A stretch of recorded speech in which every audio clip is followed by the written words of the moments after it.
Side.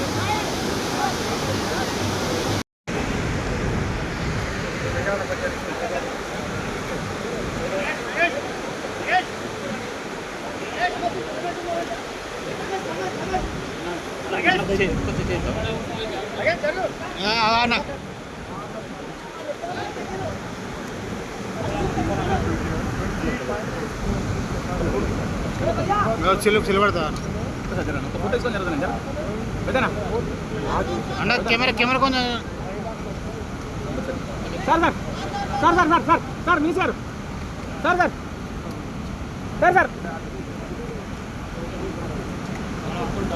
టీఎంసీలు మనకు surprise ద్వారా పోయినాయి అన్నమాట. ఇది శ్రీ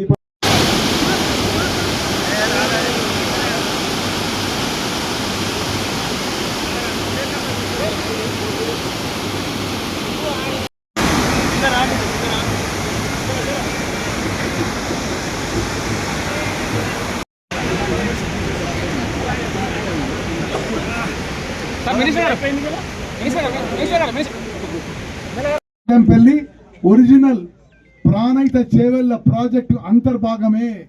ఇది కాంగ్రెస్ హయాంలోనే ఫౌండేషన్స్ చేసినాము, కాంగ్రెస్ హయాంలోనే పూర్తి చేసినాము. ఇది కాంగ్రెస్ ప్రాజెక్ట్ అని మేము ఘంటాపదంగా తెలియజేస్తున్నాము. మరి ఇక్కడి నుంచి శ్రీపాదెల్లం నుంచి ఎల్లంపల్లి నుంచి ఫ్లడ్ ఫ్లో నుంచి మిడ్ మానేర్ నుంచి పైకి ఇవన్నీ కూడా ఎప్పుడు కట్టిండ్రు? కడమ ఎప్పుడు కట్టిండ్రు? కడమ నుంచి నీళ్ళు వస్తున్నాయి, ఈ నుంచి పైకి వస్తున్నాయి. ఇవన్నీ కాంగ్రెస్ పార్టీ ప్రభుత్వాలలోనే జరిగిన విషయం కూడా మీకు మనవి చేస్తూ పదే ఒక గ్లోబల్స్ ప్రచారణగా ఈ టీఆర్ఎస్లో ఉన్న పెద్ద మనుషులు వాళ్ళు ఈ ఇరిగేషన్ సెక్టర్ని నాశనం చేసింది కాక ఇప్పుడు మరి మమ్మల్ని ఏదో బదనాం చేసే ప్రయత్నం చేస్తున్న విషయం తెలంగాణ ప్రజలు గమనించాలి.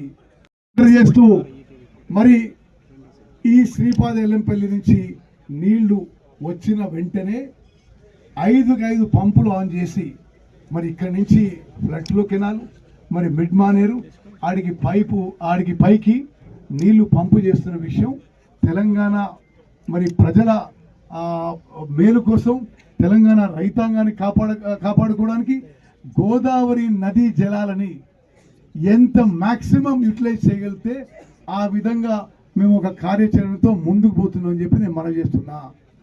మీకు విషయం చెప్పాలి. ఇప్పుడు వాళ్ళ హయాంలో 1,81,00,000 ఖర్చు పెట్టారు ఇరిగేషన్ మీద. వాళ్ళ 10 ఏళ్లలో 1.81 lakh crores ఖర్చు పెట్టారు.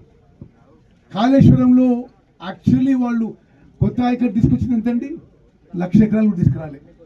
పాలమూరు రంగారెడ్డిలో 0, గౌరవెల్లిలో 0, మరి సీతారాం సాగర్ 0, దేవాదుల పూర్తి చేయలే, కల్వకుర్తి నెట్టెంపాడు భీమా కోయిల్ సాగర్ పూర్తి చేయలే. వాళ్ళ 10 ఏళ్లలో మనందరి సమిష్టి మరి సంపద 1.81 lakh crores ఖర్చు పెట్టి ఇరిగేషన్కి ఏమీ మేలు చేయని వాళ్ళు ఈరోజు మాట్లాడడం హాస్యాస్పదంగా ఉంది.